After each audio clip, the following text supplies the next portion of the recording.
যে গতকালকে ফারাক্কার যে 109টি যে বাঁধ যেটা খুলে দিয়েছেন, সেই তুলনা মোতাবেক আসলে এই পদ্মা নদীতে কি পরিমাণ পানি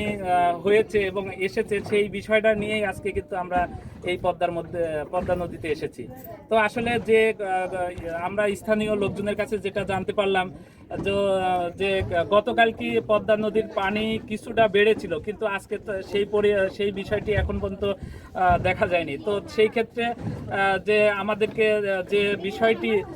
সরকারিভাবে জানিয়েছিলেন যে রাজশাহী, চাপাই এবং পাবনা জেলার বিভিন্ন জায়গাতে হয়তোবা এই ফারাক্কার যদি পানি ছেড়ে দেয় তাহলে হয়তোবা অনেক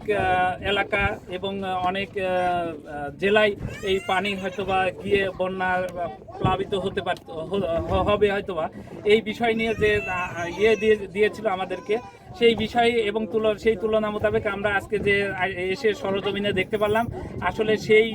ফারাক্কার যে 129টি বাঁধ যে খুলে দিয়েছেন সেই তুলনা মোতাবেক পদ্মা নদীতে সেরকম কোনো পানির কোনো পূর্ব আভাস অথবা কোনো দেশ অথবা কোনো এলাকা পাখি অথবা এই সাঁড়াঘাটের যে আণবিক প্রকল্প রয়েছে সেটাতেও ঝুঁকিপূর্ণ দিয়েছিলেন। সেই ক্ষেত্রে কিন্তু সেই তুলনা মোতাবেক কিন্তু এখানে কোনো কিছুই এখন পর্যন্ত দেখা যায়নি।